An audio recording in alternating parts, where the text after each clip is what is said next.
হয়, ভূপেন আৰু মৌচুমীৰ প্ৰেমৰ কথাই মই ক'ব বিচাৰিছোঁ। দুয়োটাৰ মাজত অবৈধ প্ৰেম আছিলে, অবৈধ সম্পৰ্ক আছিলে। দুবছৰ ধৰি এই সম্পৰ্ক চলি আহিছিলে। নমস্কাৰ, মই জয়া, মোৰ চেনেলৰ অন্য এটা নতুন ভিডিঅ'লৈ আপোনালোকক স্বাগতম জনাইছোঁ। আশা কৰোঁ আপোনালোক সকলো ভালে আছে। আৰু আজি মই মৌচুমী আৰু ভূপেনৰ কথাই ক'ব বিচাৰিছোঁ, বা এই কথাখিনিক উদ্দেশ্য লৈয়ে ভিডিঅ'টো বনাইছোঁ। কাৰণ ভূপেন আৰু মৌচুমী যোৱাকালি আপোনালোকে নিউজত দেখিছেয়ে কিমান ডাঙৰ এটা ঘটনা সংঘটিত হৈ গ'ল। আৰু ভূপেনে মৌচুমী থকা ভাড়াঘৰৰ সন্মুখত মৌচুমীক চুৰি মাৰিলে। গতিকে CCTVৰ ফুটেজ নিউজত দেখুৱাইয়ে আছে কিমান ভয়ংকৰ ঘটনা সংঘটিত হৈ গ'ল। আৰু এই ভয়ংকৰ ঘটনাটো যে সংঘটিত হৈছে, ইয়াৰ বাবে মৌচুমীও জগৰীয়া। কাৰণ 2 বছৰে ভূপেনৰ লগত মৌচুমী ৰিলেশ্যনত আছিলে।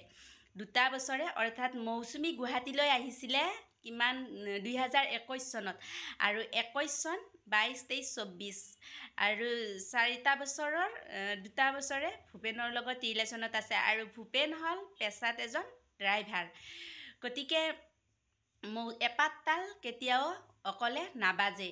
যিহেতু ভূপেনৰ মানি বেগটো পৰি আছিলে, তাৰ মানি বেগৰ পৰা মৌচুমীৰ ফটো বহুত কেইকপি দেখিবলৈ পোৱা গৈছিলে। আৰু যদি মৌচুমীয়ে ভূপেনক ভালেই পোৱা নাছিলে, তেতিয়াহ'লে ভূপেনৰ মানি বেগত মৌচুমীৰ ফটো ক'ৰ পৰা ওলাল? গতিকে দোষ দুইটাৰে আছে। কাৰণ প্ৰথম অৱস্থাত যিহেতু মৌচুমীয়ে গম পোৱা নাছিলে ভূপেন বিবাহিত বুলি, আৰু ভূপেনৰ যে সন্তান আছে, আৰু মৌচুমীও এগৰাকী বিবাহিত মহিলা। আৰু স্বামীৰ যেতিয়া এটা এক্সিডেণ্টত মৃত্যু হৈছিলে, মৃত্যু হোৱাৰ পিছত মৌচুমীৰ ছোৱালীজনী শাহুৱেকৰ লগত হৈ গুৱাহাটীলৈ কাম কৰিবলৈ আহিছিলে। গতিকে যিহেতু নিউজত ইতিমধ্যে কৈছে যে মৌচুমীক স্বামীৰ ঘৰত স্বামী মৃত্যু হোৱাৰ পিছত অত্যাচাৰ কৰিছিলে, সেইবাবে অশান্তিত থকাতকৈ গুৱাহাটীলৈ কাম কৰাৰ উদ্দেশ্যে ওলাই আহিছিলে। সেই সূত্ৰে NGO এটাত মৌচুমীয়ে কাম কৰি আছিলে। আৰু সেই কাম কৰি থকা সময়তে মৌচুমীয়ে ভূপেনৰ লগত চিনাকি হৈছিলে। আৰু ভূপেনৰ ঘনীয়েক আৰু সন্তানকেইটাও গুৱাহাটীতে থাকে ভাড়াঘৰত। গতিকে ভূপেন যিহেতু ড্ৰাইভাৰ বা কেব চালক, সেই সূত্ৰে মৌচুমীৰ লগত চিনাকি হৈছিলে। আৰু চিনাকি হোৱাৰ পিছত পৰা 2 বছৰে দুইটাৰ মাজত প্ৰেম হৈছিলে। আৰু যেতিয়া দুইটাৰ মাজত ভাল পোৱাৰ হোৱাৰ পিছত মৌচুমীয়ে গম পোৱা নাছিলে ভূপেনে যে বিবাহিত, বা ভূপেনৰ যে পত্নী আছে, সন্তান আছে। আৰু ভূপেনেও প্ৰথম অৱস্থাত জনা নাছিলে মৌচুমী যে বিবাহিত, মৌচুমীৰো যে এগৰাকী নে দুগৰাকী কন্যা সন্তান আছে। যিয়ে নাথাকক কিয়, কাৰণ দুইটাই বিবাহিত। আৰু বিবাহিত যিহেতু ভূপেন বিবাহিত, ভূপেনৰ ঘনীয়েকক নজনাকৈ মৌচুমীৰ লগত অবৈধ এটা সম্পৰ্ক গঢ়ি তুলিছিলে। আৰু ঘনীয়েকক নজনাকৈয়ে এই সম্পৰ্ক 2 বছৰ ধৰি চলাই গৈছিলে, বা 2 বছৰ ধৰি এনেদৰে মৌচুমীৰ লগত আছিলে ভূপেন। গতিকে যেতিয়া মৌচুমীয়ে গম পালে যে ভূপেন বিবাহিত, ভূপেনৰ পত্নী আছে, সন্তান আছে, আৰু তেতিয়া হয়তো মৌচুমীয়ে ভূপেনৰ কাষৰ পৰা আঁতৰি আহিব বিচাৰিছে, বা ভূপেনৰ লগত যি সম্পৰ্ক ৰক্ষা কৰি আহিছিলে, মানে আঁতৰি আহিব বিচৰাত হয়তো ভূপেনে মৌচুমীক যিহেতু 2 বছৰে ভাল পালে, আৰু 2 বছৰৰ ভাল পোৱাৰ পৰিস্থিতিত মৌচুমীক সহজত ভূপেনে পাহৰিব পৰা নাই।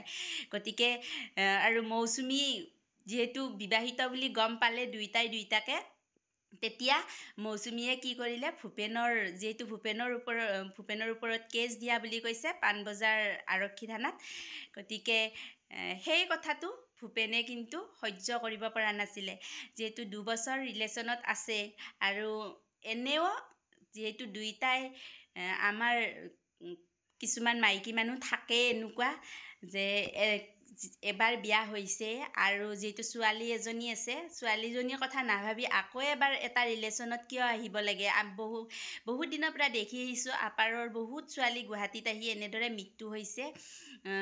তো কাৰোবাৰ লগত লিভিং ৰিলেশ্যনত থাকে, কাৰোবাৰ লগত অবৈধ সম্পৰ্কত থাকে, কাৰোবাৰ লগত প্ৰেম হয়, এনেকুৱাকৈ আপাৰৰ বহুত ছোৱালীৰ মৃত্যু হোৱা দেখা পোৱা গৈছে।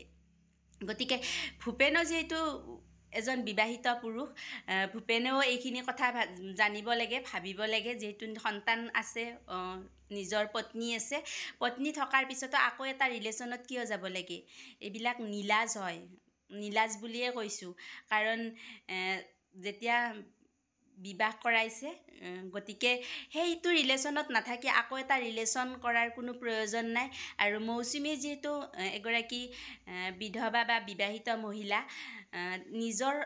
নিজক মানে কেনেকৈ বচাই চলিব লাগে সেইখিনি নিজে জানিব লাগে। আকৌ এজন পুৰুষৰ প্ৰেমত পৰাৰ কোনো প্ৰয়োজন নাই, যাৰ সংসাৰ থাকাই হওক বা সংসাৰ নথকাই হওক। গতিকে যেনেকুৱা কৰ্ম কৰিছে সেনেকুৱা ফল পাইছে। ক'ব নালাগে এইখিনি সময়ত, কাৰণ মই মাইকী মানুহ হৈ মই নিজে কৈছোঁ এইখিনি কথা।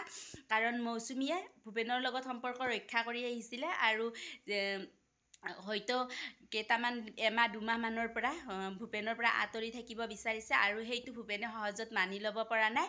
কাৰণ ইতিমধ্যে কিছুমান নিউজত কৈছে যে খ্ৰীষ্টমাছৰ দিনাখন পাণবজাৰৰ দুইটাই একেলগে খ্ৰীষ্টমাছ চাবলৈ গৈছে, আৰু যিদিনাখন মৌচুমীক চুৰিৰে আঘাত কৰিছে ভূপেনে, সেইদিনাখন কামাখ্যালৈ যোৱা কথা আছিলে। গতিকে তেওঁলোকৰ মাজত কথা বতৰা চলিয়ে আছে, আৰু যিহেতু মৌচুমী ভূপেনৰ পৰা আঁতৰি ফুৰিছে, ভূপেনে এই কথাটো লক্ষ্য কৰি আহিছে, আৰু এসপ্তাহমান আগৰ পৰাই ভূপেনে মৌচুমী য'ত ভাড়া থাকে সেই ভাড়া থকা ঠাইখিনিত খাপ পিটি আছে যে এই মৌচুমীক সঁচাকৈয়ে শেষ কৰি পেলাব। আৰু এতিয়া আজি নিউজত দেখিবলৈ পাইছোঁ যে ভূপেনেও এখন ছুইচাইড নোট লিখি থৈ গৈছে। ভূপেনে যি দুটা সোণৰ আঙুঠি পিন্ধি আছিলে, সেই সোণৰ আঙুঠি দুটা এটা ভূপেনৰ মাতৃক দিব দিছে আৰু এটা পত্নীক দিব দিছে, লগতে পত্নীৰ ফোন নাম্বাৰটোও লিখি দিছে, লিখি থৈ গৈছে ছুইচাইড নোটখনত। যিহেতু মৌচুমীৰ মৃত্যুৱে হ'ল, মৌচুমী GMCৰ মৰ্গত আছে, আৰু ভূপেন এতিয়ালৈকে জীৱিত আছে যদিও সংকটজনক।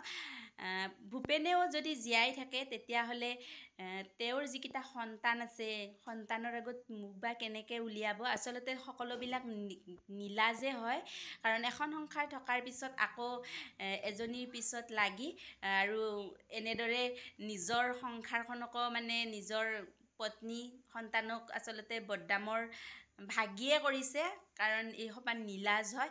এখন সংসাৰ থকাৰ পিছত আকৌ লোকৰ ঘনীয়েকৰ লগত কিহৰ কাৰণে অবৈধ সম্পৰ্ক কৰিব লাগে? মৌচুমীও কম নহয়, কাৰণ ভূপেনো কম নহয়। এপাত তাল কেতিয়াও অকলে বাজিব নোৱাৰে। গতিকে যিহেতু ছ'চিয়েল মিডিয়াত ভিডিঅ' বনাওঁ, বাতৰিটো দেখি আহিছোঁ, আৰু কেইটামান নিউজত কৈ আছে যে মৌচুমীয়ে আচলতে ভূপেনৰ লগত ৰিলেশ্যন কৰিব নিবিচাৰে। যদি ৰিলেশ্যন কৰিব নিবিচাৰে, 2 বছৰে আজি কি কৰি আছিলে? সঁচা কথা ক'ব গ'লে কি কৰি আছিলে? আচলতে আমাৰ কিছুমান মাইকী মানুহ এনেকুৱা থাকে, এনেকুৱা প্ৰথম সংসাৰখনো কৰিছে, ভালদৰে কৰি থাকক, নোৱাৰিলে নাই, আকৌ এবাৰ সেই মানে এই ভূপেনক ভাল পাব লগাডাল কি আছিলে মৌচুমীৰ? যদি আজি ভূপেনৰ লগত এনেকুৱা এটা ৰিলেশ্যন নকৰিলেহেঁতেন, নিজৰ সন্তান আছে, এবাৰ বিয়া হৈছে, নিজৰ 10 বছৰীয়া ছোৱালী এজনী আছে, আকৌ ভূপেনৰ লগত কিয় ৰিলেশ্যন কৰিব লাগে? কোনো প্ৰয়োজন নাই নহয় ৰিলেশ্যন কৰাৰ। যদি ভূপেনৰ লগত এনেকুৱা এটা ৰিলেশ্যনত নাথাকিলেহেঁতেন, আজি মৌচুমী গুৱাহাটীত এনেদৰে কাম কৰি থাকিব পাৰিলেহেঁতেন আৰু জীৱিত হৈ থাকিলেহেঁতেন। গতিকে এনেকুৱা সংসাৰ থকা মানুহসোপাই কিহৰ কাৰণে এনেকৈ তিৰিকৈ থাকে ক'ব নোৱাৰোঁ। আৰু এই মতা মানুহসোপা আৰু এই মাইকী মানুহসোপাও এবাৰ বিয়া হৈ আকৌ কাৰ মতা আছে, কাৰ কি আছে সেয়া বিচাৰি ফুৰা, এয়া হৈছে আজিকালি মানে পৰিৱেশ পৰিস্থিতি। কোনোবাই বেয়া পালেও কথা নাই, যি সঁচা তাকে কৈছোঁ। সন্তান আছে, ঘনীয়েক আছে, এবাৰ বিয়া হৈছে, আৰু সেইজনীও এবাৰ বিয়া হৈছে, বিয়া হৈ আকৌ এটাৰ গুৱাহাটীলৈ কাম কৰিব আহিছে। কাম কৰিব যদি আহিছ, কামেই কৰ ভালকৈ, নিজৰ ঠাইত অটল থাকি। আকৌ এবাৰ আক ভাল পাবি, তাক ভাল পাব, তাক লগত ভাল পাব, আৰু সেই কথাটো হয়তো ভূপেনে মানি ল'ব পৰা নাছিলে, কাৰণ 2 বছৰৰ ৰিলেশ্যন এটাত থাকি ভূপেনে যিহেতু পত্নীক চুৰ কৰি পেলাই এই ৰিলেশ্যনটো কৰি আছিলে, গতিকে শেষত ভাবিছে তাইকো মাৰোঁ, গতিকে মই নিজেও মৰি যাম। গতিকে তাইতো মৰিলেই, মৌচুমী মৰিলেই, কিন্তু ভূপেনৰ এতিয়ালৈকে মৃত্যু হোৱা নাই। গতিকে সন্তানকেইটাই যদি জনা হৈছে কি ভাবিব দেউতাকৰ আগত, ভৱিষ্যতে দেউতাক বুলি ক'ব পাৰিবনে নিজকে সন্তানকেইটাৰ আগত। গতিকে বহুতখিনি কথাই ক'বৰ মন যায়, ওলাই থাকে। গতিকে ভিডিঅ'টো বেছি দীঘলীয়া নকৰোঁ। আৰু কাৰোবাৰ যদি ছোৱালীয়ে হওক বোৱাৰীয়ে হওক গুৱাহাটীত আহি কাম কৰি আছে, অকণমান ঘৰৰ মানুহেও নজৰ ৰাখিব লাগে ক'ত কি কৰিছে, ক'ৰ অফিচত কাম কৰিছে, সদায় গৈছে নে যোৱা নাই, গোটেইখিনি খবৰ ৰখাটো প্ৰয়োজন।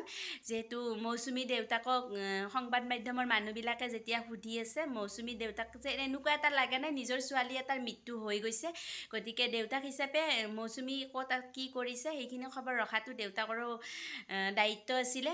কাৰণ সন্তানৰ ক'ত থাকে কি কৰে ডাঙৰ হ'লেও অকণমান দায়িত্ব থাকে পিতৃ মাতৃৰো। গতিকে বিশেষ ক'বলৈ নাযাওঁ। গতিকে এই বিয়া কৰোৱা মতা মানুহ, বিয়া হোৱা মাইকী মানুহ, মতা বিচৰা, সেইটো বিয়া কৰোৱা মতাই বেলেগৰ মাইকী বিচৰা, এইবিলাক কৰিলে এনেকুৱা হ'বই। গতিকে ভিডিঅ'টো ইমানতে সামৰিছোঁ। দুআষাৰ ক'লোঁ, ময়ো ক'লোঁ মানে ক'বলৈ মন গ'ল, সেইবাবে কৈ দিলোঁ। আজিৰ ভিডিঅ'টো মই ইমানতে সামৰিছোঁ। আকৌ এটা নতুন ভিডিঅ'ৰ সৈতে আপোনালোকক লগ পোৱাৰ আশাৰে আজিলৈ বাই বাই।